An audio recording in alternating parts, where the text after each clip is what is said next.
Part 2, Brucey Saunders, Scales and Things. Let's go. What do you think, Andy? I think this one's going to top the first one. You know, it's a little bit more. People have got a feel from the first one, so they know what to expect in the second one. They expect, as you can hear, Andy's still on the road from part 1. It's 3 weeks. It's a long drive. It's a long drive. It's 3 weeks. He's been on the road. What? Do you know what we do need to say? Go on. Merry Christmas, everyone. Merry Christmas. Merry Christmas. It is Boxing Day. We hope you've had your fill. We hope you've had your merry drinks. We hope you've spent time with your nearest and dearest and your loved ones. And we hope you've had a great day yesterday. Andy, I hope you didn't work yesterday.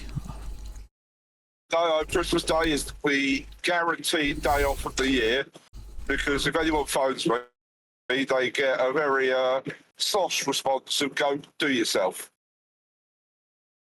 Yeah, Santa's been out. See, I would answer with, like, I've spoke to the big man. He's told me he's got back all right. There's no important calls that I need to deal with today, thanks. You know what? You talk about Santa's bin. One of my customers actually services the Coca-Cola Santa truck. Fantastic.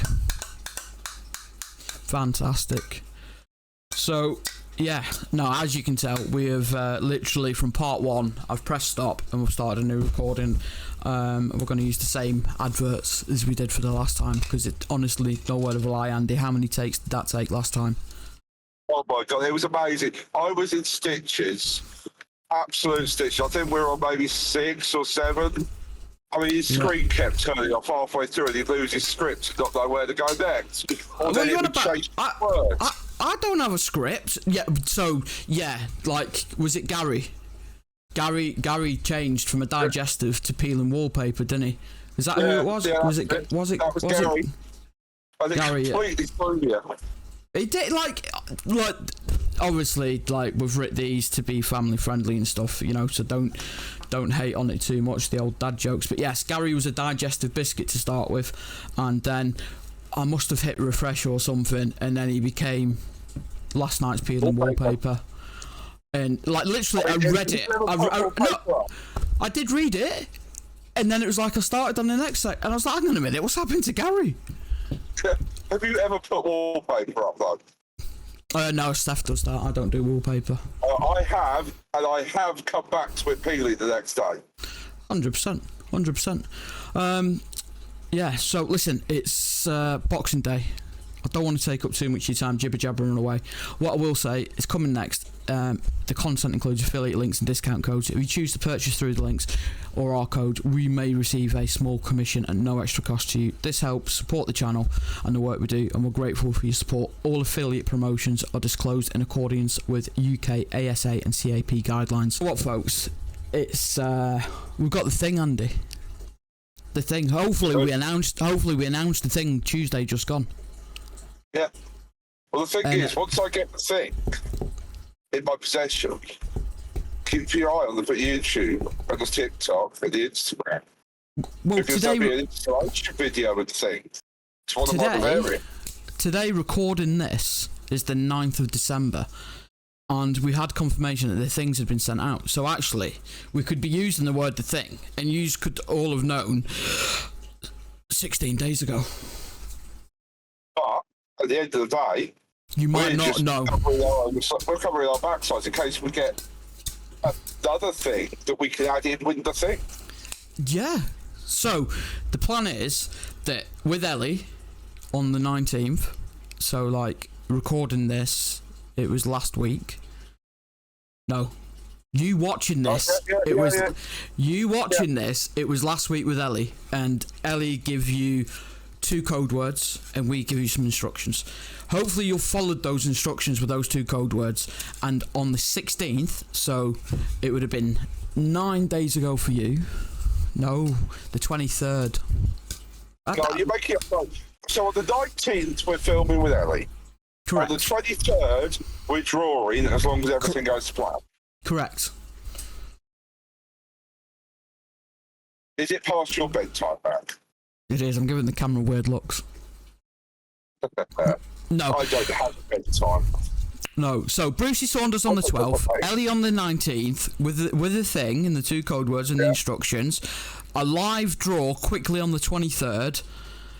26th will be Brucey Saunders Part 2, which is today for you guys, not for us, for you today. Brucey Saunders Part 2. Did you remember what we got on the 2nd of January? The 2nd of January. Oh, I'll put you on the spot here. You should know this. 2nd of January. The 9th is the local guy to me, isn't it? Yeah, the 9th is George. Yeah, 9th is George, yeah. The 2nd is Thomas Marriott, the editor and publisher of Exotic Keeper magazine. Oh, was that actually confirmed? Yeah, me and him have set that all up. Did you tell me, or am I just forgetting? I told you, you've been messaged. And you have access to the messages to read it.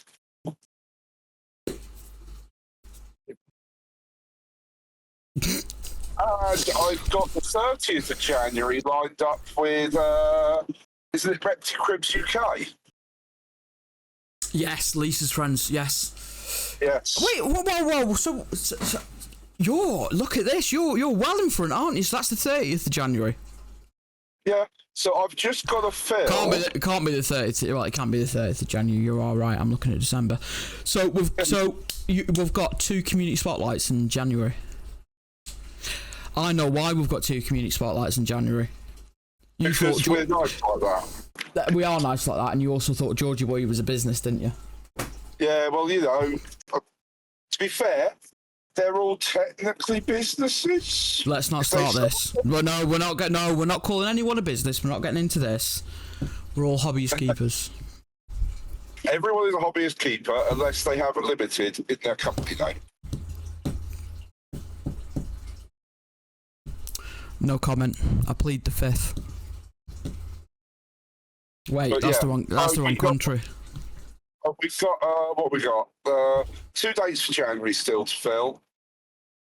Then the rest of the year. But I've got some people I'm talking to. I don't want to drop any names in just yet, so I don't want them to feel like they have to. But at the same time, it is 3 rather large names I'm talking to, and 1 rather large company that I'm talking to. Do you know what? I can't, and I want to say this now, thank you for the support, everyone, whether you are one of our 2 sponsors currently, and that could easily change any day, so I don't want to close that door before it happens, but mainly to the community, you know, and thank you to the company that did the thing for us that Ellie sorted out. Not sorted out, Ellie, the code words thing. Yeah, Ellie's got her own thing with this company and stuff, right? You know, so thank you for that. But more importantly, thank you to everyone that's tuned in, that's dropped a message of support, that's messaged me at inconvenient times when I'm on screen and caught me off guard. That happens a lot. Thanks. Also, I'm also going to say thank you to everyone who's actually taken a gamble with us with a guest so far. I don't think it's a gamble. I think we're a sure thing. Well, yeah, but you know what I mean. When I set up a lot of these guests to where we are now, because obviously we're recording 2 weeks before we put this out anyway.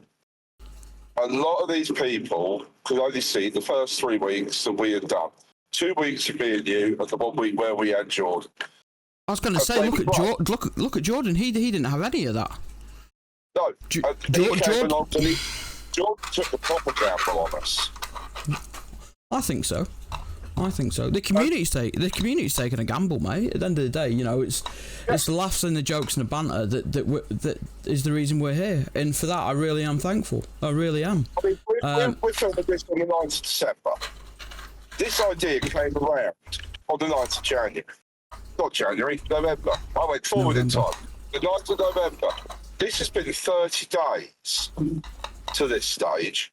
And I mean, everyone who's watching this is going to be more than 30 days now. But when we're recording this, 30 days. In 30 days, we've got 2 backers. We've had 3 guests, prominent guests, with more prominent guests lined up. And hopefully off the back of the prominent guests that we have, and the ones we have lined up, it will show to more people that we are worth coming and talking to. More than anything, I'm enjoying myself. I know Andy's enjoying himself. And I hope you guys are too. Honestly, like, I don't want to sound cheesy and cliche and all the rest of it, but, like, we are trying to be something different. We aren't ball python specific or hognose specific or anything else specific. You know, this is to try and build those gaps between the smaller niche communities into one bigger reptile community, and I think we are really on the right road to do that. Push for in the new year. There's one thing I really want to push for in the new year, and I want to try and find some exotic mammal specific breeders, exotic mammal specific YouTubers. Because we all know where to find the reptile ones. We love it all. But to find someone who works with wallabies, capybaras, meerkats, llamas, alpacas, and even some of the DWA. Do you know what? Go on. I've got the parrot sanctuary on my doorstep. I go there 3-4 times a year. Well, you better go over there 4 or 5 times a year now. Well, I will sort them out and I'll have a conversation with them and I'll say, listen, I said, we need to know. Well, because at the end of the day, you say exotics, everyone automatically goes reptiles when you go online to YouTube and stuff like that. But exotics is everything that's not domestic or agricultural. So the dog, cat, horse, sheep, goat, maybe some goats actually would come under, but cows, you know, they come under those. Everything else, rats, ferrets, gerbils, hamsters, they're all technically classed as exotics under veterinary. So we've got so much to tap into, and there's so much people enjoy. Just because I keep snakes doesn't mean I would go and keep a biltong or something like that. I want skunk at some point. Can't disagree with you. Can't disagree with you. Anyway, we've got off on a bit of a tangent. It's what we do. It's what we do. Merry Christmas, everyone. New Year's round the corner. We're not going to see you before the 2nd. Have a good New Year. Stay merry. Not too merry. Don't do it whilst driving. No merriness in driving. 100% no merriness in driving. Enjoy the second part of Brucey, and we'll see you guys in the new year live. Actually, no, you'll hear from us again in about an hour, and then we'll see you in the new year. Oh yeah, I forgot about that. Yeah, okay. Speak to you in an hour-ish. You know, they got to hear from us again. They've got to hear from us again. All right. Did we do the ad? We did the advert legal spiel, didn't we?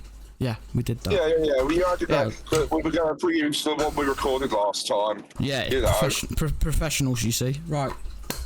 See you at the end of Brucey. We'll say goodbye, and then we'll catch you in January. Alright, so for us, we're going to speak to you in about 30 seconds. For you guys, it'll be in about an hour, and we'll see you in another couple of weeks.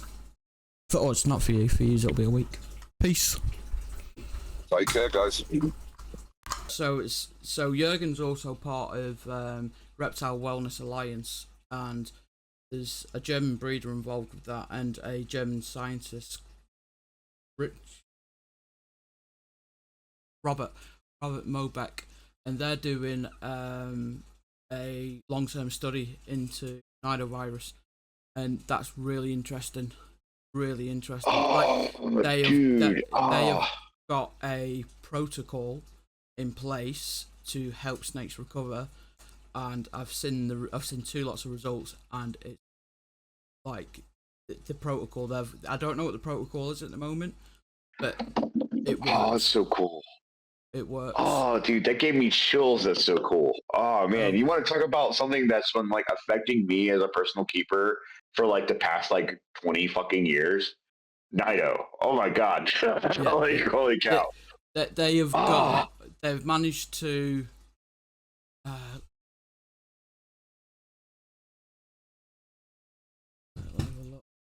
See, we bring new stuff to the table as well.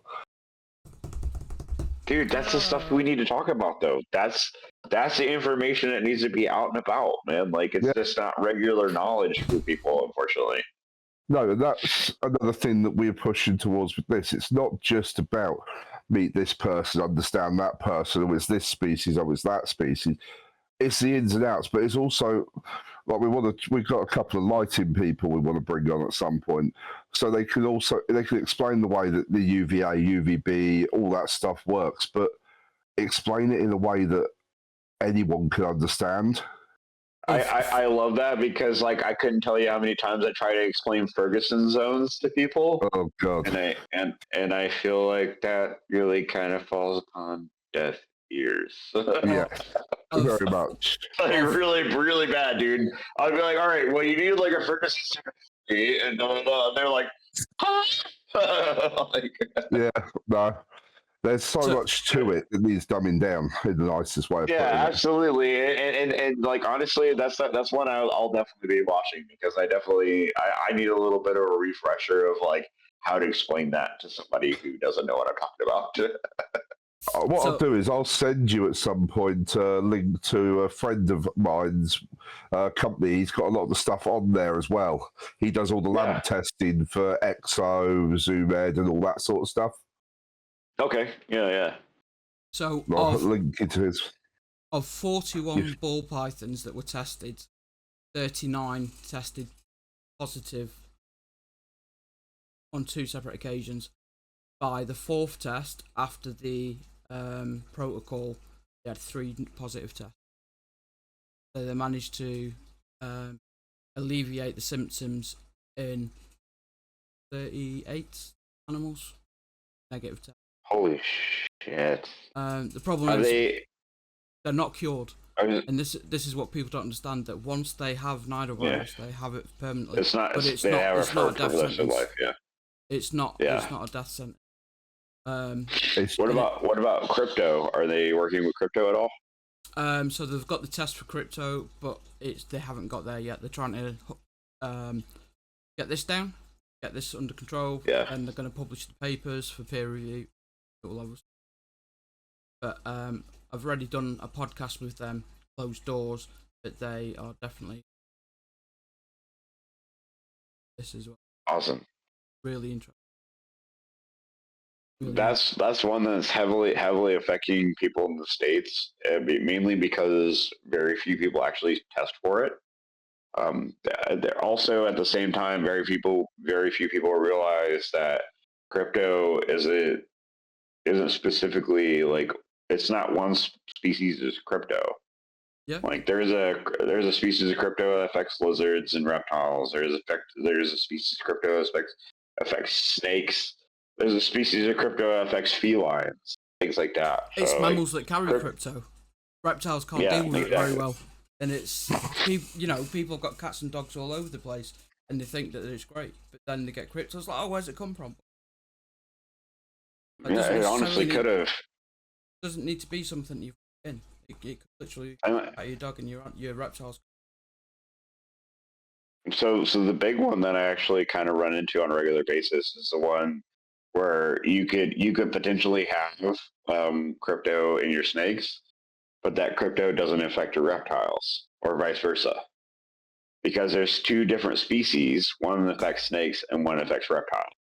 The one that affects reptiles can also infect snakes, but the one that affects snakes cannot infect reptiles. If that makes any sense. The only person I've seen speak about it openly in recent years, Dion over at Reptiliatus. He had it and spoke about it publicly, and I don't think too many people cared, especially stigma that then follows these public admitting publicly that you've got or had issues, like the breeder in Germany. Although he's had Nido, like what people don't really understand is that you've now got a better understanding of what's in your snakes buying from him now, because he's done it all, he's cleared it all, he's tested every snake in his collection, so he knows exactly what's where. And it's just the stigma that comes. Really unfortunate. We aren't at that point of going on it, going with our. So asking, like, just for clarification. Have you guys, like, as far as like your like dogs and cats, you guys deal with the parvovirus at all? Very, very few cases. In fact, I can't even tell you the last time. Okay, all right. No, it's not something I've come across much, and I've got a cat and a dog. Yeah, so like parvovirus isn't super common over here either. It happens in rare cases, but it does happen. So it is prevalent.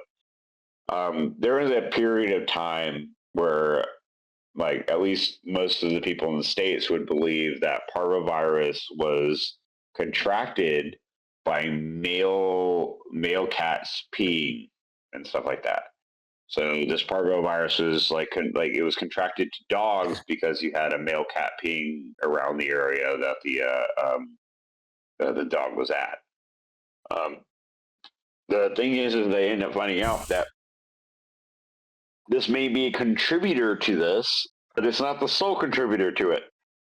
Very often, dogs like to find little brown pieces of pellets on the ground and pick them up and eat them, or roll in them. They'll roll in them, things like that.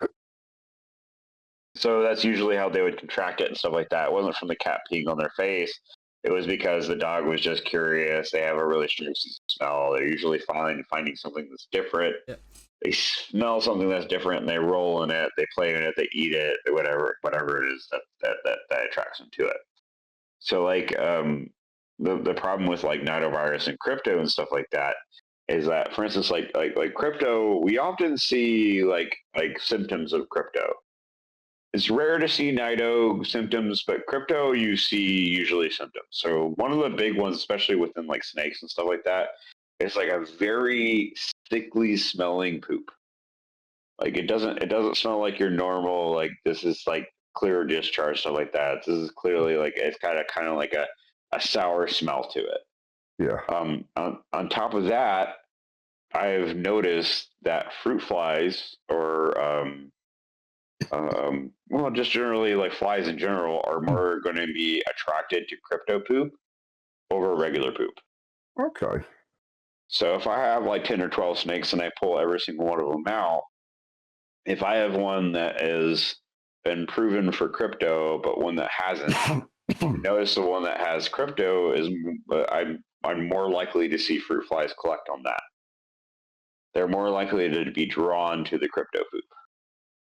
Now, this has only happened within snakes. I have not seen it within lizards. There might be somebody else that can say it happens within lizards, something like that.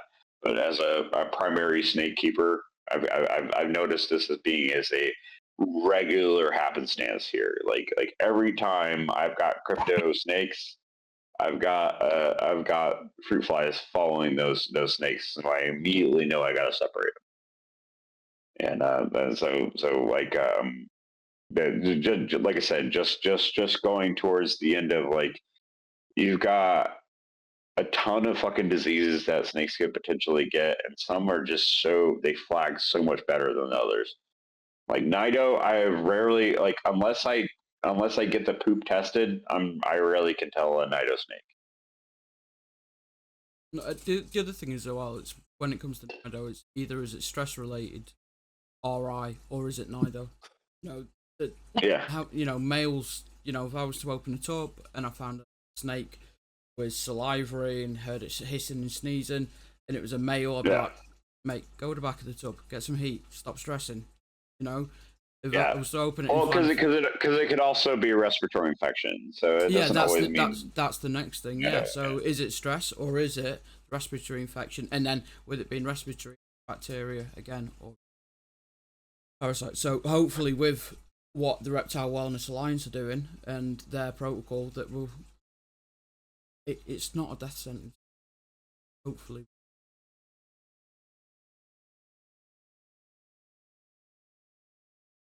Do we have any idea how long that'll be? I've got no idea. Well, I just say I'm highly looking forward to it though. Like this is exactly the kind of stuff that I want to learn more about, because like keeping snakes for as long as I have and many people I know, I'll be honest with you, I never once actually looked up what makes the snake sick. You know what I mean? Like you're just thinking about how to care for them at their basis. You don't realize like, hey, like there's all these contributing factors that can create a sickness for a snake. And like I said, respiratory infection, nidovirus, crypto, like I mean, like just basic stuff. I mean, even a tooth infection, things like Yeah. that, especially for carpet pythons. I'm actually Trees. dealing with a tooth infection. She came out and she hit the tub too hard, damaged mouth. So it's like What is it? Ball python or carpet? ball pipe. Ball python. Yeah. I've had her in it. The vet made sure that there's no like major damage and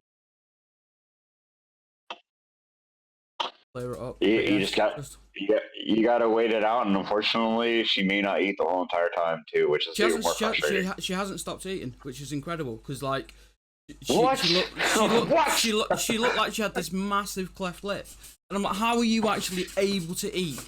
Honestly, this thing's like massive. And she hasn't stopped eating. Honestly, like, but which is really strange. She actually come from America, so she came from Jake and Anthony. we are known to be pretty heavy eaters, so yeah. Yeah, so it was more like because we don't feed live over here, so like she's come as a live eater. Okay. Yeah. So like she's got a ravenous diet. So it wasn't a joke about the size of the Americans or anything. It was literally because you guys can feed live, and it's not so normal over here. But yeah, so over here it's very frowned on. So that's the kind of thing that we are. People again, it comes back to like that honesty and talking about what you're dealing with. Our second episode actually, we spoke about keeper mishaps, like mistakes that keepers and breeders have made over the years, and we asked viewers to send in some details and stuff, and we had some really hairy stuff, and then we had some little light stuff, so it was really good.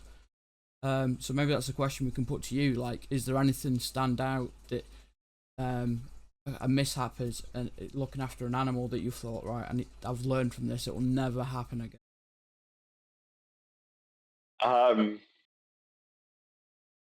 I've got a few, but one in particular, like you're asking, like it definitely steps out.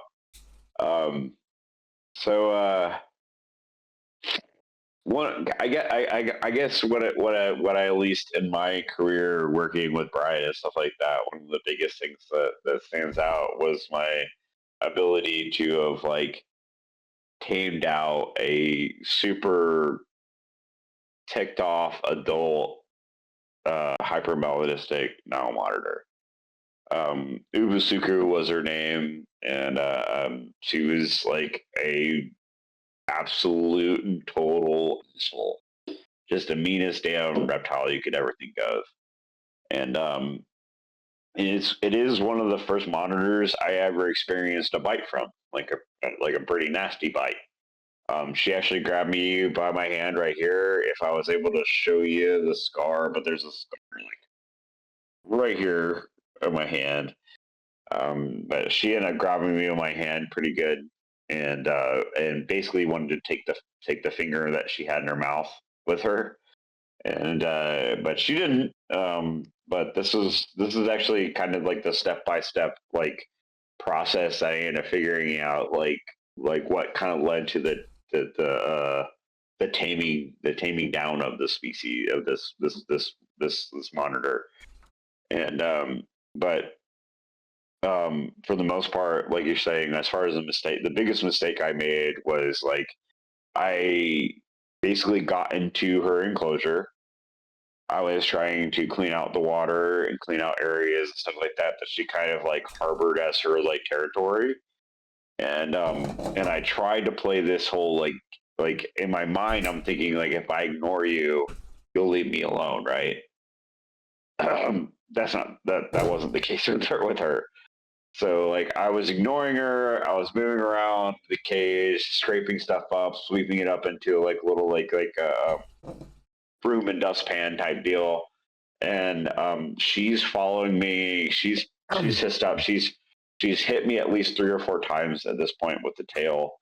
And finally I'm trying to get down to the other end, and I'm getting a little cocky. I'm in this cage with this animal. She hasn't done much more than just hit me with her tail. So I think to myself, like, oh, okay, like I can maneuver her and manipulate her. It'd be no problem, and I can get what I need to around her.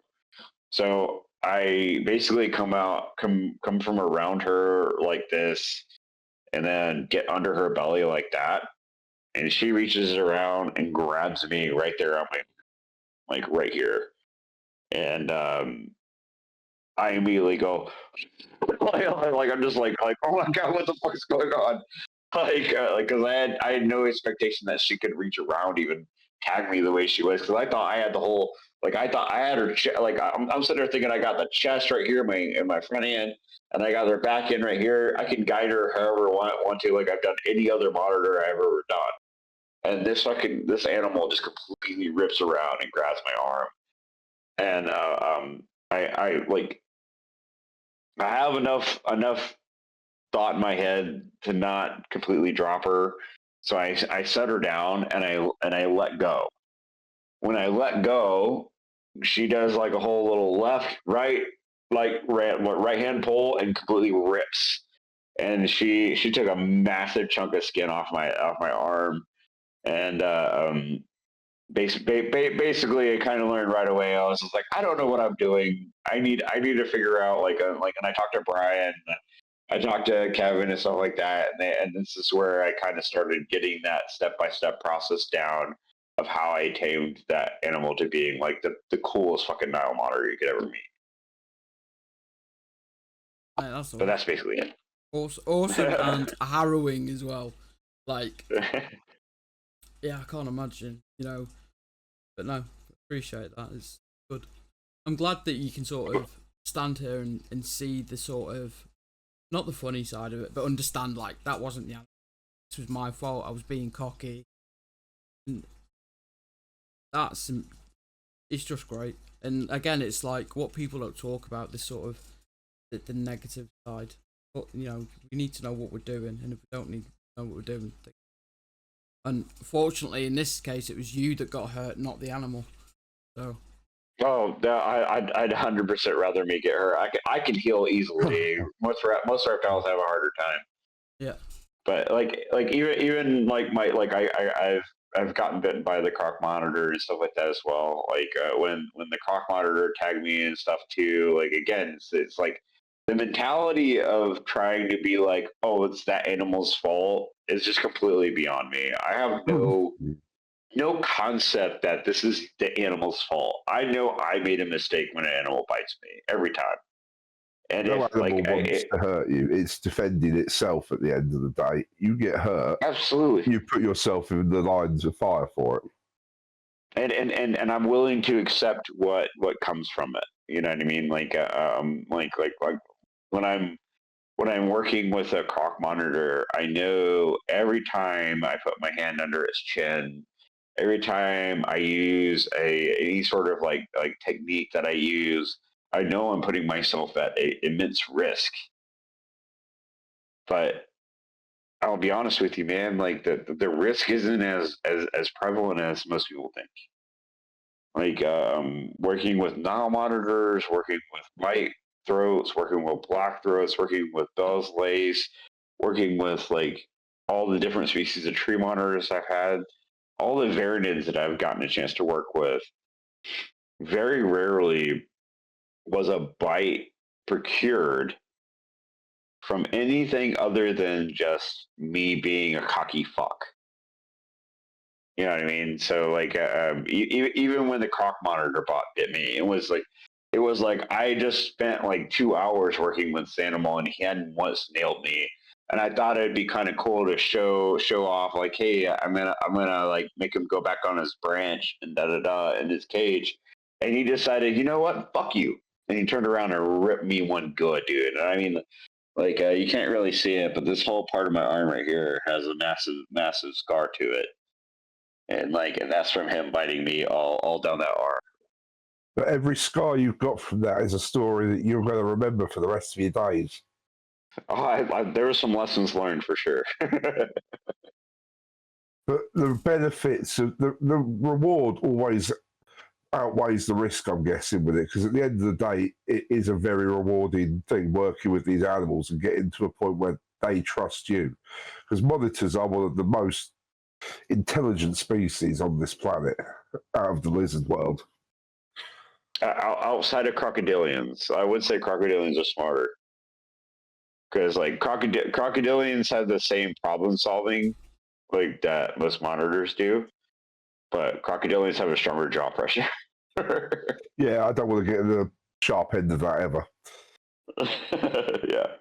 If you guys remember RJ actually nailed me in the hand one time. Oh, bloody hell. Did he? Yeah. Yeah, it was actually trying to move them from one enclosure to another.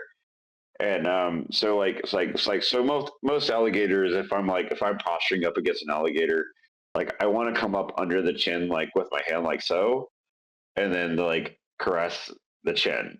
And so usually you can direct if you point up under the like literally like where your chin is at, like that part right there. For an alligator, if you were to press up and push up, most alligators have a hard time directing themselves.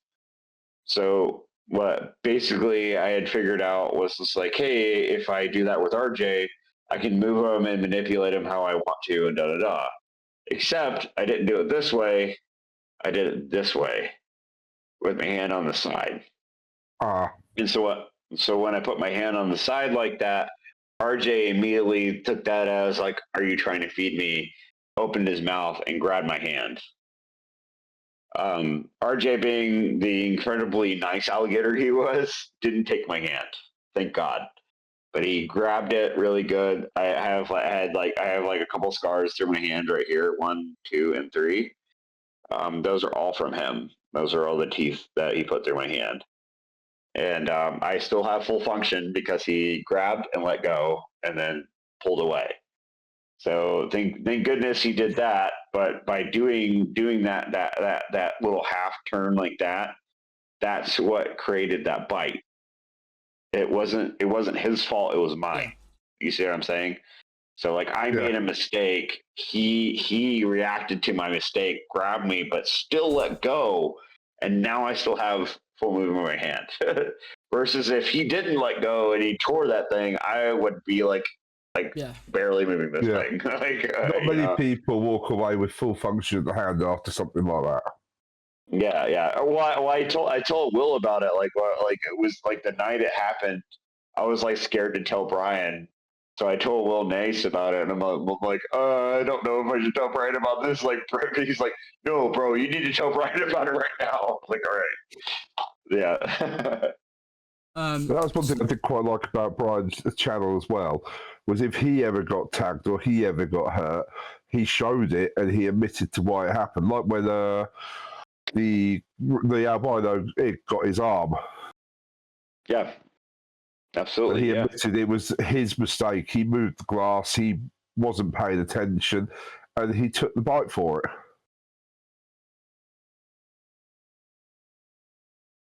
You've mentioned Will, and you've mentioned Brian, and you've mentioned Kevin.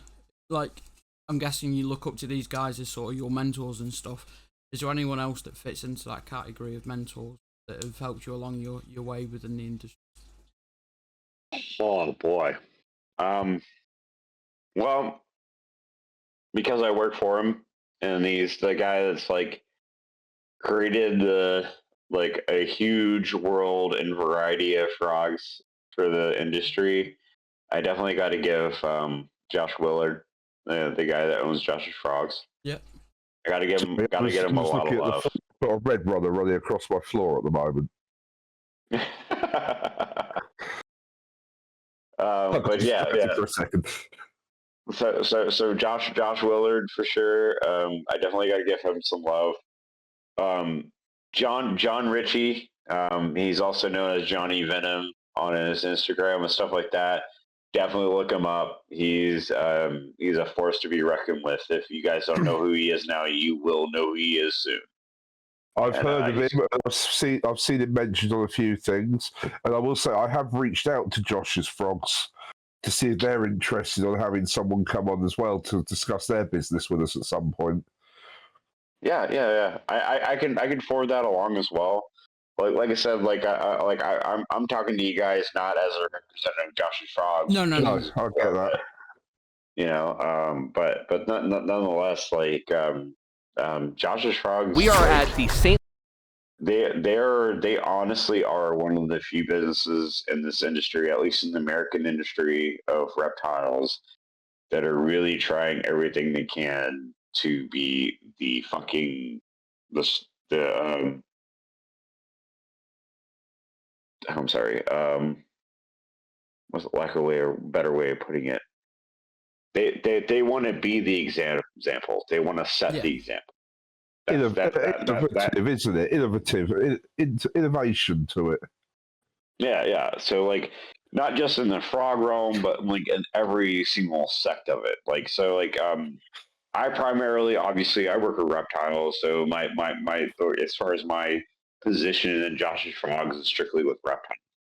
So I'm not really a big frog guy as much as I love frogs and stuff like that. It's not really my area of expertise. But at the same time, the people that I work around,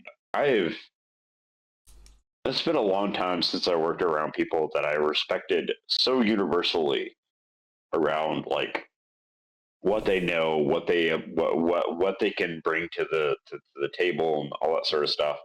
And Josh's Frogs has a level of standards that there's not a single company that.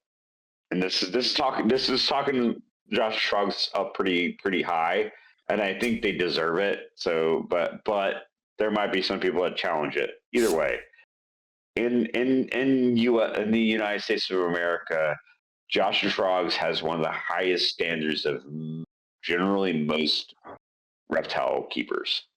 There is nobody else fucking beating them out as far as a corporate setting. Now there might be people at the individual setting for sure, because most of you guys can probably keep your stuff a lot better than how Josh's Frogs does with 85, 90 employees. But at the same time, Josh's Frogs sets a standard that no other company can set, because they're setting it. You know what I mean? They're there, and they're the forefront of it at the moment. Yeah, there's a big reason I'm a part of this company, and why I have such a big pride. I have a ton of pride working for this place, man, because they're setting the standards that nobody else has, and I'm proud to be a part of it. But I'm also guessing if they weren't like that, you wouldn't have stuck around either. Yeah, ain't that the truth? So, for those that don't know, you left the Reptarium. Did you go straight to Josh's Frogs after that, or was there something in between? I actually I did get a job offer to the Birmingham Zoo, from where I'm originally from in Alabama. Unfortunately, because I smoke marijuana and things like that, that actually ended up getting tossed out. So I ended up not taking that position. Yeah. Josh's Frogs came right behind him though, and were like, "Hey, we want you, and we don't care if you smoke weed." So I was like, "All right, well, I'm gonna hop on." Brilliant, right? Done your early life, done the military. Jess, we kind of touched on Jess. I'm guessing you married before you left the military. Me and Jessica have been married. As of December, it'll be 14 years. Congratulations, man. I appreciate you, brother. Not to her chagrin, because she definitely wants to kill me, but they all do. I'm here. They all do. we always do something wrong at some point. Always do something. That's the story of my life, man. I'm always doing something wrong. So, what species are you keeping at the minute? How many animals do you have at home with Jess? So I have 36 venomous snakes. Most of my interest, at least, is always going to shift towards elapids, primarily in the cobra end. I love elapids all around. I love mambas. I love your run of the mill like coral snake, stuff like that. I love a lot of that stuff. But if I were to have only one species of snake, it would always be a cobra. I have such a high fascination for cobras. I am quite literally, for lack of a better politically correct statement of it, I am retarded about this. I love my cobras, man, to a level that it's quite literally ridiculous. You want to talk to me about cobras? I will talk to you about cobras for 3-4 hours. This is my thing. It's always been my thing. I will not have cobras in my life. So, And is your mic on, mate? So with the, what did you say, 36 venomous? 36. And then I'm 36 guessing... snakes. 36 venomous snakes total. I have 42 as an entirety. And just have a load of geckos. She still has her lychee geckos. She keeps Jehua geckos, and she has her gargoyle geckos, which she loves more than anything else. Her gargoyle geckos are her like main focus. It's a decent sized collection then. That you still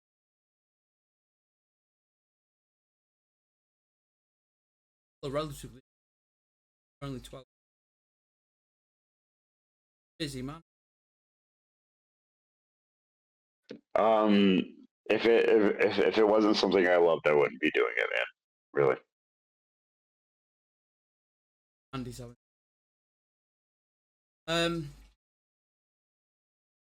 What's your favorite? So other than the cobras, deeply passionate about any others massively working with. I mean, monitors, man. Like, I'm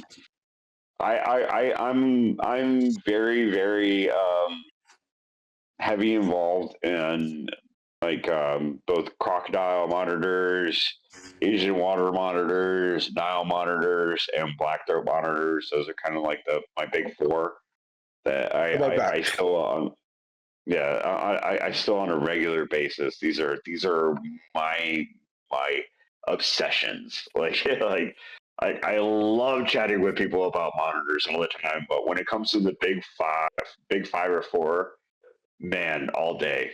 Like let's get in the nitty gritty. You know what I mean? Let's get it all down. Oh, that's so good. So good to hear. There's not, obviously, the UK doesn't quite have the size and the scope that the US does, but there are a few over here that do it and do it well. So you've got Paul, what's his name, Andy, from Emsworth? You're going to put me on the spot now, damn it. Paul's got a massive room dedicated to two croc monitors. What's Paul? Paul Fleming.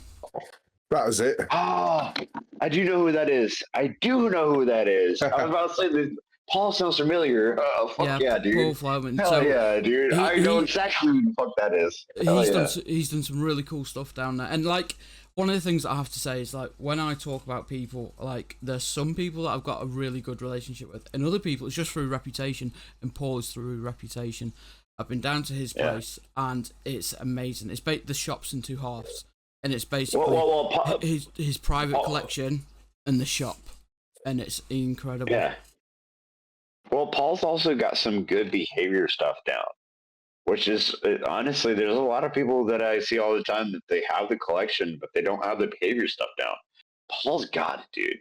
Yeah. Dude, he is just a step away from it. Oh man, I can't wait to see his stuff. His stuff start getting really cool. The first time I was down there, actually, I've got a picture of me holding one of the big rhino iguanas, and it's just, this thing's puppy dog tame, and it's sat on my shoulder, and it's like, it's a reptile. It's not snuggling in, but that's the best way to describe it. It's just got its head. It's obviously comfortable because it's just sat there and it's so chilled, and it's just like, I was a kid in a sweet shop, man. There's me holding this dinosaur in my hand. And like his enclosures, his enclosures are incredible. Honestly, like, and again, it's Yes, man. Yes. This isn't a personal knowledge of Paul. This is just reputation, experience of being in the shop, and it's just it is. It's like his croc monitor room's massive. It's probably the size of my living room, and water feature. Yeah. It's got it's built up. Well, it's ace. It's next level. You know, he's one of the few people in the UK that does do it, and he does do it well. I'm telling you, like, again, this is a big reason why I thought his stuff was so cool. But I have all the time. Everybody's like, "What's the cool big lizard you want? Like, what's the cool big lizard that everybody wants?" And da da da. And like everybody expects me to be like, "Oh, a Piranha Salvatore, or even like a Tegu or something like that." And I'm like, "No, dude, rhino iguanas all the freaking way." Yeah, all day, dude. If you want to, they are a sore subject for me, dude. They are a sore subject for me. I'll quit. We touched this on our episode. I had a 18-month-old rhino iguana that I was working on taming down, and I left my back door open whilst I was working with her. She came flying out the Viv, missed the food, shit a brick, legged it out the door, and I never found her again. I lost her nearly 2 years ago now.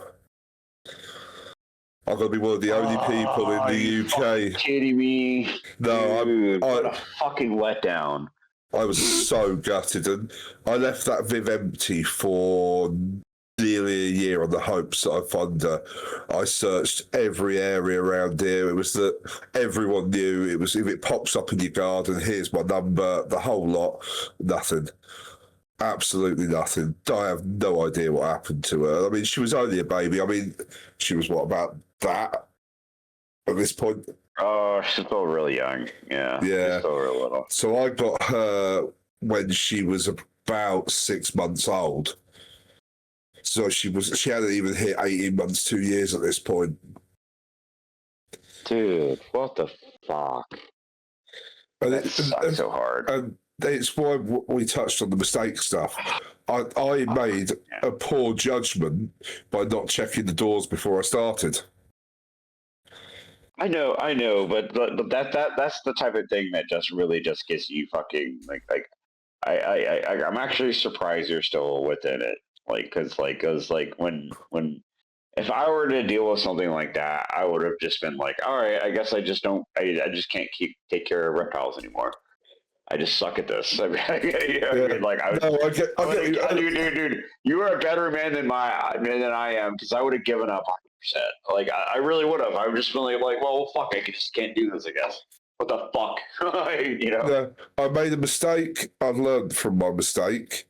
It was a heavy mistake to make. Fucking man, dude. And I will have one again one day, but it's still too fresh to do now.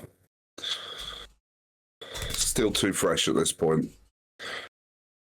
So, funny enough, Brian actually didn't believe that I was going to be able to tame out Diddy Kong and Dixie Kong.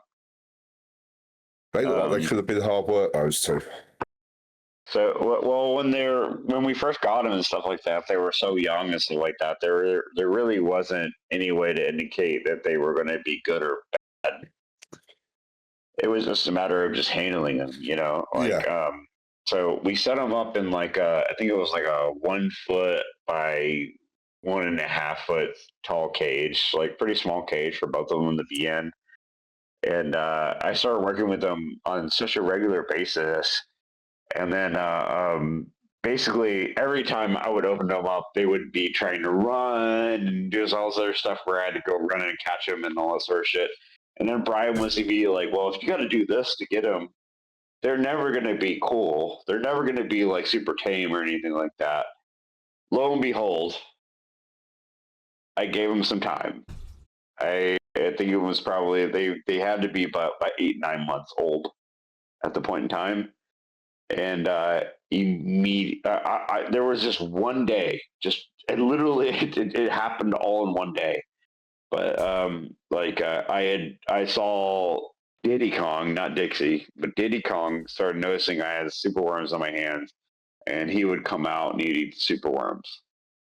And then if Dixie saw Diddy eating those instead of all rhino iguana stuff, she sees him eating, so immediately she thinks she can eat. And so I got both of them to start coming out to my hand and start eating and stuff like that. Doing that on a regular basis every single day, including just in general touching him and trying to desensitize him to my human touch. 2 weeks later, I have videos of both of them crawling all the way up to my shoulders and sitting up top my shoulders, and I would feed them superworms a piece to the point where it was just like they had to be next to me for any sort of interaction. And now it's at a point now where it doesn't matter who they are. A human being walks up to their enclosure, opens the door, pats their leg 2 times, and they come immediately running up now. And it's testament to your ability with them. Then it just blew my mind though. Like again, like I wish I could say like, oh, this is something I expected. Absolutely not. I had no idea this was going to happen. They worked. I worked with them. They worked with me. It was a partnership. We worked completely through it. These animals love people now, and it's so crazy to see that. And like, oh man, when you get an animal that you can habituate, I suppose, for the better word, and it works, and they accept it, and they accept that contact, it is massively rewarding. Massively rewarding. Dude, so like you wouldn't believe. So I haven't got an experience with a lizard to that size, but I've got my own Bruce. I have a tokay called Bruce, and shit. Hand tame, like you, perfectly hand tame, and it's We've amazing. actually got a video that you sent me that I put up on our shorts. That his tokay will lie on its back in his hand, and he can rub its stomach. Rub his belly. I don't have one named Bruce, obviously, but I have a couple of tokays that I've been working with pretty heavy. I will love to pick your brain on this. Like, what exactly got you there? I've got no idea. Like it just started tongue feeding, and then my hand would go in the cage, and then like don't get me wrong, he will still turn around. So how'd you introduce your hand to him? Because like a lot of times, like especially with monitors and stuff like that, it's easy to do that. But with my tokay, like the moment you put your hand any close to him, it's like you know what I mean? Immediately freak out. So what do you do to try and make that happen for yourself? You son of a bitch! I hate you. God, I hate you. I cannot believe this shit. That's an adult tokay you're just handling with no issue. Oh, you son of a bitch! You son of a bitch! Son of a bitch! That's so fucking cool, though. Did you not realize? Oh man, if you were in the States, man, like you don't realize how many people would just immediately be like, "You're the coolest person in the world." Honestly, like we get that over here. So I take him to. Oops! See, look, he was looking there, but yeah, it's took time. So I think we've had him 3 years. Brucey, I can get my hands on, no problem. I can go in and get him. Sheila, she will death roll. She thinks she's a croc. Bruce is okay. Why'd you name her Bruce? I gotta ask. Bruce and Sheila. I don't know why. It's just because there were a couple when I got them. I just thought it would be a fitting to have. You got to realize how rare it is for people to even realize Bruce is a name in America. like the only times I like anybody associates my name, it's either Batman or the Bruce the shark from Finding Nemo. No. So just I don't know why Bruce and Sheila. But yeah, because he was because he lived with her. It was Bruce and his Sheila. Yeah, you named her after me. It's fine. I'll take that. I'll take that. But yeah, he's okay. Like you can see that he's still not totally like comfortable So anything to do with the face. Yeah, a little open mouth level. Yeah. But then it's obviously it's understanding, knowing that's enough for him. You know, take your hand away. Yeah. But yeah, anything else? That's so cool, man. Dude, my tokays hate my fucking guts. That's so mate, cool. I've got some eggs. So can't see it. So just up there, I've got 2 babies in that little Exoterra mini tool, and like they come out the egg growling, death rolling, like just dangling. Well, are you working with any particular morphs or anything like that? No, so because I deal with morphs in the Royals, all my lizards and my amphibian and my any other snakes are all wild type. I get my cool. I get my itch, my scratch, my fix from the Royals, and so then it allows me to enjoy everything else at a much more wild. You get the mad scientist vibe with the Royals, and then you fucking move on. Yeah. Bro. And then it's like we've got a panther chameleon downstairs, a lovely little female. So again, we haven't even got the male; it's just a lovely female. In the bedroom, we've got a Yemen, and he's a knob. You know, so it's like everything we've got, other than the Royals, is just full on normal to an extent. But it's so cool. Like Bruce, when he's fired up during the day, the lights are on and he's been out basking. He's a bright blue lizard with orange spots. Like, what more can you ask for?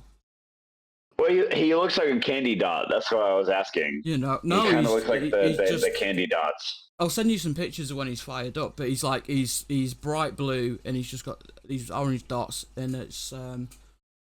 It's actually, I've got the story about them actually. Is I got them in a 90x90, and I had a darkling beetle problem because I thought I was clever using Morio worms, super worms, to clean the soil. But because the soil was that clean, the darkling beetles are like, well, what are we going to eat? So they took to the canopy and they destroyed a full season's worth of eggs. So I was so angry. So I ripped it all apart. I got rid of it because it was a false background. Sold it off, and I moved them into a 45 by 60. So they're in this tiny little enclosure for 2 tokays. And I'm thinking, this is short term. I need to get a new one. And then they started laying eggs again, and I'm like, motherfuckers! Like, I can't move you now. You do me head in. Like they were there, supposed to be there so short term, and then because they weren't laying because of the Morio worms, and I'm like, man, like a tiny little enclosure now. What do I do? Like, they're happy, they're laying eggs, they're eating. He's obviously happy to come out still and be held. I don't want to take a back step and then move them again, and it's like I don't really know what to do. No way. No, you can see he's chilled, he's happy. He constantly tongue feeds. He'll take if I could trust him not to get me, and it's not because he's been angry. If his aim was better, I could hand feed him. But because I reckon you would rather get bit by a monitor than a tokay. I actually hate to say it, but I did actually a couple times use my finger as basically a point for the tokay to grab. There was actually one video me, Noah, and Brian actually did where we had a male and a female tokay setting up in a cage, right? Yeah, I remember this video. All right, then you know what I did. So like basically one of them gets out and gets behind some of the universal rock that Brian has formed up on the Reptarium stuff. Yeah. And we just couldn't figure out a way to get this fucking stupid gecko out. And I look over at Brian, I was like, how do you feel about me just sticking my finger in there and letting it bite me and fish it out? And Brian just goes, are you willing to do that? And I'm like, fuck yeah, I am. So basically I had to take my finger, like just like this, and completely stick it down this entire like tunnel essentially where the tokay was at, and it was going and it was like making all these noises, and I stuck my finger in its mouth, and it finally bit down, and I was able to fish it out. Yeah. So, Big That's where Bruce, he got you. he's also quite happy to take a chunk out of your hand. He's not fussed. He will quite happily just say, yeah. So, he like, but do you know what? They're the animals I love. Like, animals with some attitude, with some personality, that they're not just this little, like the ball pythons. They're so, like, they're just so relaxed. They're so chilled, and you don't get anything from them.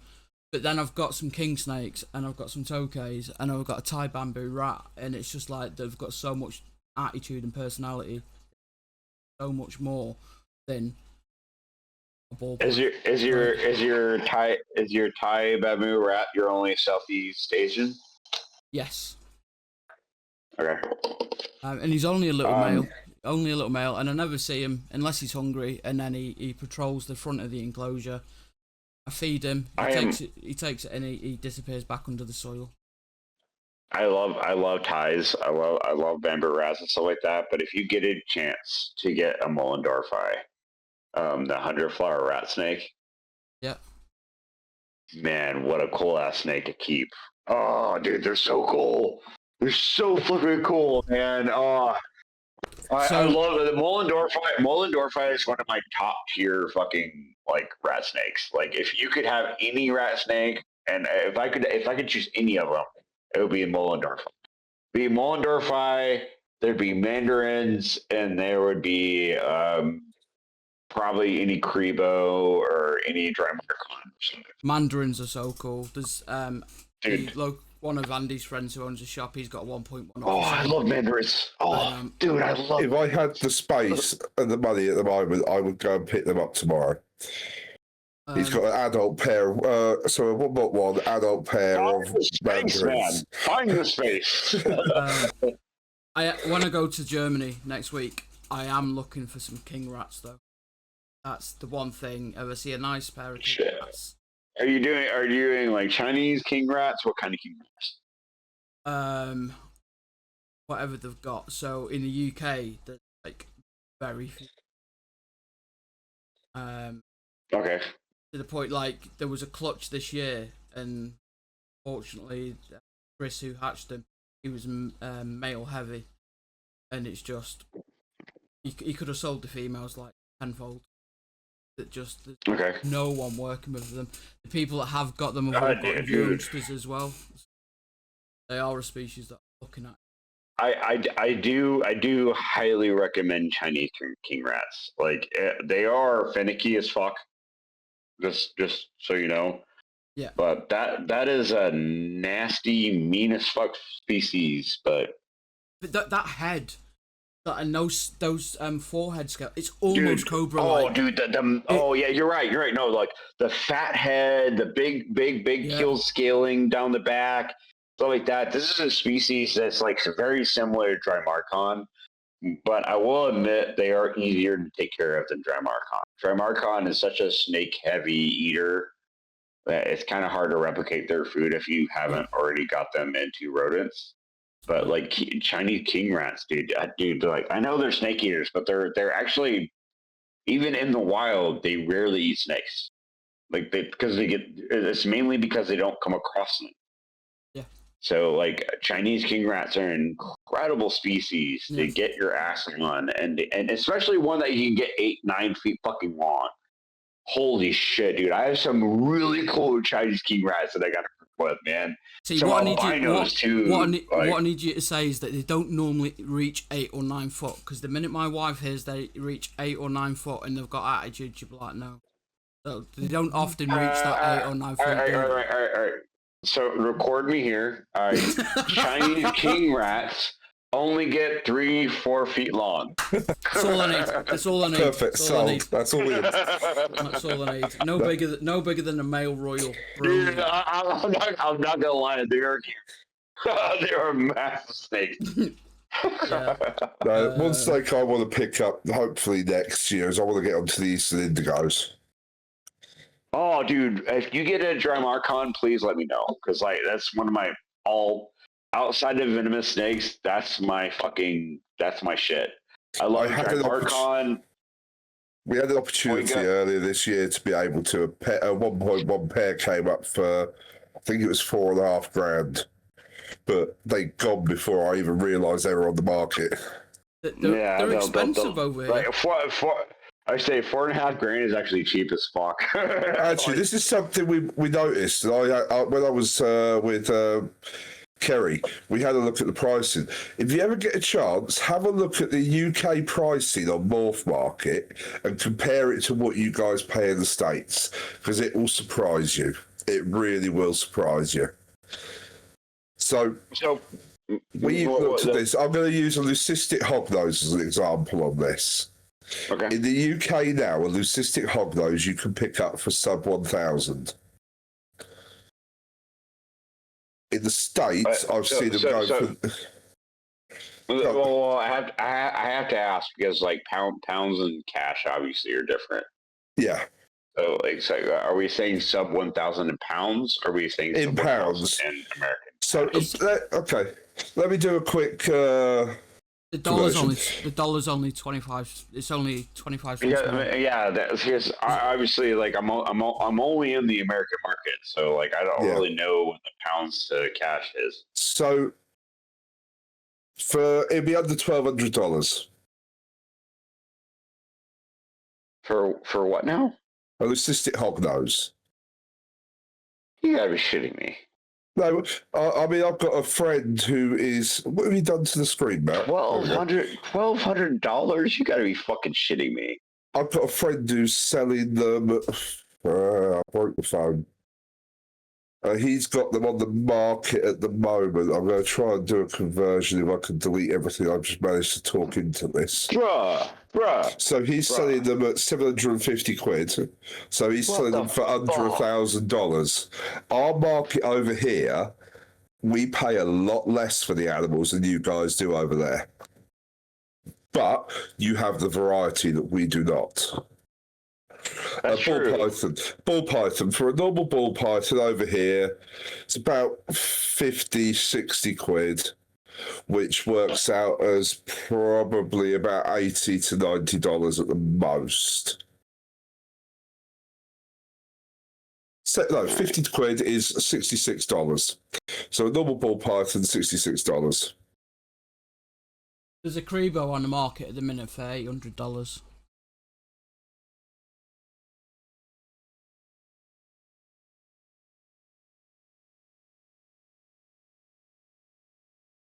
It's crazy the price differences. And I think that's only in some animals. Not all are the same. So a croc monitor over here will set you back anywhere between £10,000 to £6,000. Yeah, so I've seen them up for about 7,000 quid. So 7,000 for a croc monitor works out as about $9,000 to $9,500. All right, you said leucistic hognose is what, cash?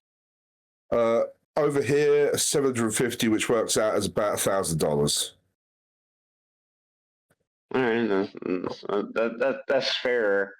I mean, I think at the cheapest you can get them is 900 here. But even so, like I'm seeing a lot of leucistics still, like everything between $1,000 and like 2,500. Yeah, that's crazy. Holy shit! What's your Eastern Indigos going for over there? That's actually what I'm really curious about. I think there's some listed over here. There is, yeah. That's why I've asked, because we have got some listed.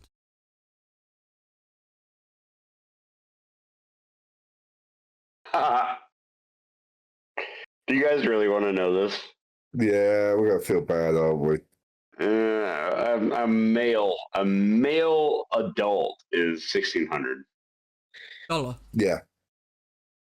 So we're looking at a 25 hatchling, $2,266.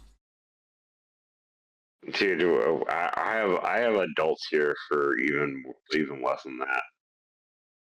Yeah, and it's weird. So like, some animals we are better priced. Other animals we're not. So it's. I mean, you're definitely looking at $1,000, definitely more than $1,000 for American money. But like, yeah, like you're holy shit, you guys are way more north than us. Yeah. Holy cow. And this is one of the things I found really interesting about it, is that how much the prices vary where you go in the world. And it's something not many people ever consider when they're looking at it, because it's some animals to import from the States with the import fees would work out cheaper than what we could buy them for here. But at the same time, there are other animals where we'd be slitting our own throats to buy them and import them over. Well. At the same time, there is a certain subset of species that we can't even send over there. You know. Yeah. So like, yeah, like. I actually didn't know. I'm sorry. Excuse me. I actually didn't know that you guys could get drum. Like, I actually thought that was illegal over there. Nope. So the only legal snakes over here are anything venomous, and they're not illegal to the extent of we can't keep them.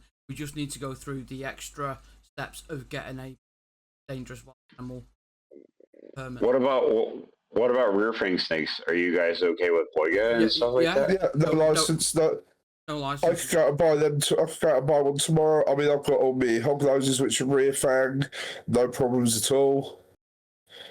Yeah, so you guys have boiga? Yeah. Oh shit! Oh, you fucking motherfuckers! all right. I'm sorry. I'm sitting there going like, there's a whole new market now. like holy shit. And we've got people over here that will ship to the States as well. Okay, all right. So like within the level of boiga is kind of like outside of venomous enough. Boiga is kind of like my thing. Like, yeah. So like I'd love to know.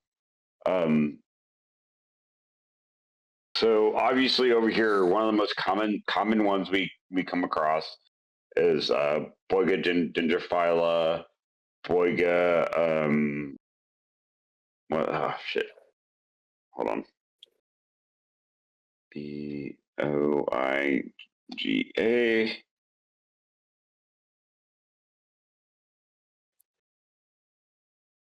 Oh well, fuck. All right. Anyway, so boiga is kind of like my more or less the thing that I lean heavily towards. So like, as much as I love venomous snakes, nobody really keeps venomous snakes to the realm I keep them, and I have a lot of friends that already do that. So it's like it doesn't really matter. But like when it comes down to like the rear fanged, really cool like random snakes, boigas are my babies. So like I have a ton of boiga. The big ones that I always have is the dendrophylla. So everybody loves the dendrophylla, and yeah, so that's the one I always kind of like be like, oh, this is what I keep, and that's what I have. I have like 15 total. I want to say there's 7 male and the rest are female. Yeah, there's one of my friends in Scotland, Chris. He's just had a clutch of the boiga sienna, the green-eyed cat snake. Oh, dude, what a cool species! Oh, yeah. What a cool species! That's one I don't have, but I will have shortly. Yeah, so he's just had them.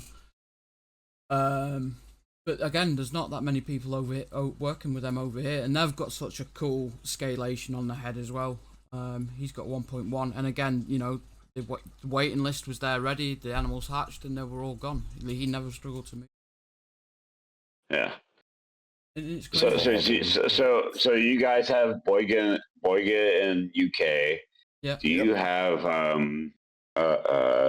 Marcon? Which That's Kribos. Yes. Oh, Tremarcon, yeah, the Unicolor. I was actually looking at one right now for sale at a shop in Sheffield. Obviously, you don't know where Sheffield is, but they've got the Nicara going, Unicolor Clibo, and they've got CB24s for sale at the moment. They've got Texas Indigos in there as well. Oh, you Texas. All right. So then. They've got Blacktail Prebos as well. But they have classic Drymarchon. Like Yeah. That's the classic form of Drymarchon is like Texas Indigos, like your run of the mill like Kribos, like you're like your South Karibo, your Yellow Karibo, your Blacktail Karibo. Yep. Like those are all in the Drymarchon. Yeah. Yeah, I mean, I'm looking at Blacktail Karibo, so Dramarco and Melorus. Oh, Blacktails are the best, dude. Like, so that's a CB24 for £600. $730. $600 is what in American? $730. Bro, that's cheap as fuck. Bro, that's cheap as fuck. That is cheap as fuck. Holy shit. But then they've got a Red Chin Indigo, and that's 2,000. So that will be what? Oh no, $2,000, completely get it. But like that most Drymarchon, dude, I'm telling you, if it's not a grand, it doesn't make sense. Like, no, it's strange how the pricing works from place to place. Oh, it's so fucking cool, dude. Oh man. And this is the side of the conversation I was really looking forward to, is comparing the two markets. Dude, our markets are different a lot. Yeah. We have very different markets, for sure. I mean, what sort of money does MBK go for out there? Just the standard Mexican black Mexican black king snakes is about $200. So that's more than it would be over here, because I mean, we're paying probably about $150 for them over here now. From a shop, yeah. Yeah, from a shop. So from a breeder directly, you're probably paying about $120. Yeah, $200 on a regular basis. If I were being like, if I was trying to make a deal, I might do 150. Yeah, because Mexican blacks over here, for example, they ran a real high course for a while, especially over COVID. They became really popular. And the prices. Mexican black snakes sell pretty well. We have a hard time the big reason I buy BKs because they sell well. So yeah, I've got a 1.2 group of MBKs. I need to grow the females on a bit more, but the male is good to go. He's a proven breeder. We've got MBKs.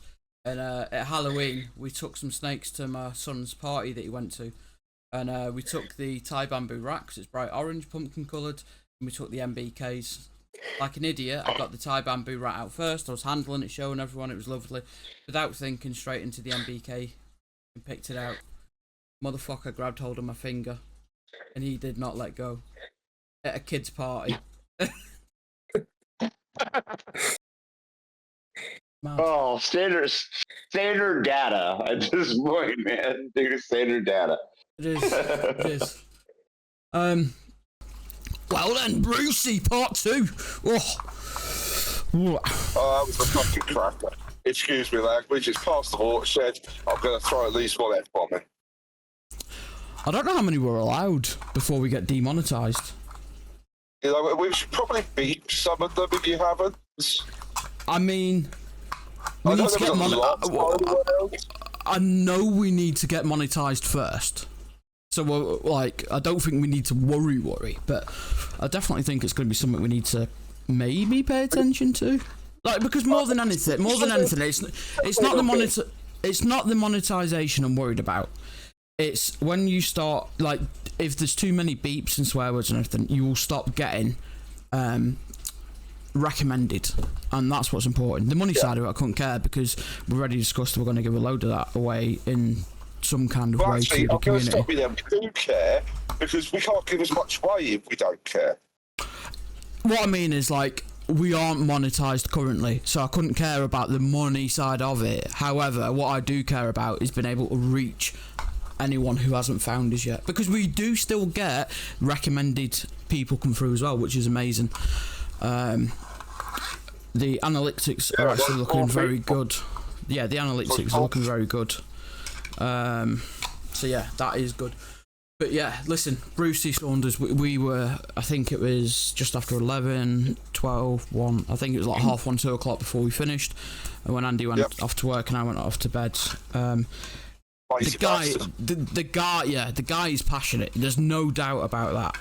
And No, he didn't even touch on all of his passions. no, he's clearly passionate, and you know, Bruce, thank you very much for giving up your time. I know you'd had a busy day at the show for Josh's Frogs. You were there alone as well today, and I don't know if anyone noticed, he had on Josh's Frogs, and then it was not Josh on his name tags. So it's quite. I don't know if you noticed that. If you didn't notice it, go back and look. It's quite funny. But yeah, Bruce, thank you very much. Really appreciate it. We had a lot of fun filming that, and we got excited at some really fun, exciting things. I mean, it was even when we were discussing the price differences and things. It's fantastic that we can have animals that are native to there at a lower price than they. Yet they have stuff that we have to sell a small kidney for. And yes, I go back to my kidney comment because some of you are aware that I'm not trading for kidneys. I don't know how many kidneys you got left, because you've sold about 6. How many do you need me to get? Well, you've sold about 6. My best mate is a mortician. We're laughing. Wait. At that point, they're no good. Oh, they come out on ice. It's fine. No. I'll get them out on ice. I mean, do you know what? Actually, speaking of that, I had to renew my license today, driving license, and it asked if I wanted to be a donor, and I was like, yeah, sure. I don't think I've ever been a donor before, but I am now. You see, now you being a donor is detrimental to my kidney enterprise. Yeah, because it will be gone. Well, I say that, like, my kidneys could be FUBAR beyond all recognition. Misspent youthful years. There's still someone who buy them. Misspent youthful years, but yeah. God, this took a dark turn. Wow. Anyway, listen, it's Boxing Day and we're talking about selling kidneys and donors. Have a Merry Christmas. Bruce, thank you very much. How many times do we need to waffle on this, Andy? As many as it takes. There is no set limit. No, there isn't, but I mean, I'll tell you what, if you've watched this till the end, in the comment section put green tomato, just so we can see. Yeah, it'd be quite interesting to know how many people actually listen to our waffle. Yeah, just literally no other comment, right? Just green tomato. I mean, we'd like other comments as well, please. Yeah, or start off. But we also need other comments. But we need these comments to know how many people signed off. Sign off is green tomato. Yes. Yeah. Sign off is green tomato, so we know that you've got through to the end of the interview with Bruce, and more importantly, the end of this waffle in malarkey, because it's fucking ridiculous. There's an F-bomb from Matt. But you know what? It's what keeps us interested. We're not scripted. Well, you are scripted. You keep omitting scripts. I don't have a script. I just wing it. The only reason I have a script is because the sponsors have asked not only do we have a legal obligation to do so, but it is also specifically laid out in terms with the sponsors that we, rightfully so, tell you guys that they have paid for those sponsorships. Now, with Faunalux, it's not an actual physical value of it's not physical money, it's products that they are supplying for us to give away to you guys as well. So, but it is still technically I said, didn't I? Well, it's the 20th. You gave away the thing. Well, the thing is, the thing should have happened by now, so who cares? Oh, we tried so well in like like Fridays of ham.